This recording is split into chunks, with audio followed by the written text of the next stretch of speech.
Pengacara bantah Verdi Sambo keceplosan akui tembak punggung Yosua.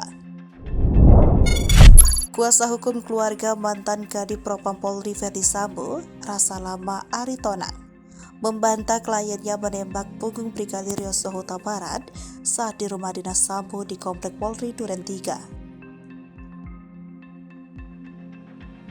Menurut Rasa Mala, hasil visum et repertum tak satu pun menunjukkan ada luka tembak masuk dari punggung belakang Yosua. Rasa Mala menanggapi video viral yang menarasikan Verdi Sambo keceplosan mengakui menembak Yosua saat jaksa menunjuk barang bukti senjata.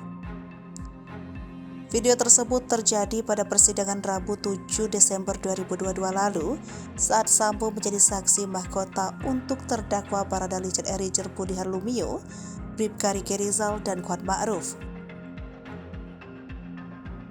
Dalam video itu, mulanya jaksa berdiri maju ke depan meja majelis hakim untuk menunjukkan sejumlah barang bukti. Verdi Sambo juga nampak berdiri memperhatikan barang bukti tersebut.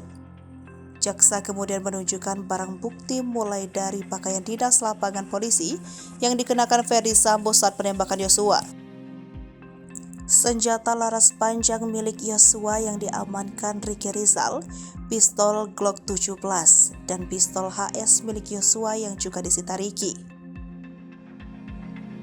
Jaksa lalu bertanya jenis senjata tersebut ke Sambo.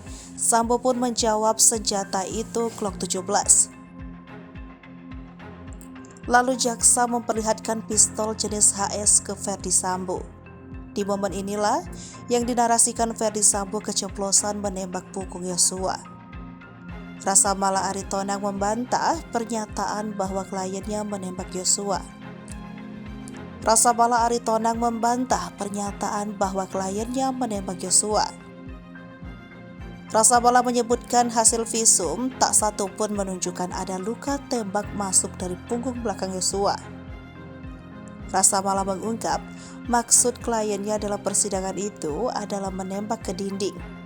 Rasa Mala menyebut dari percakapan jaksa dengan Sambo itu terdengar seolah menembak, padahal mengambil dari pinggang dan menembaknya ke dinding.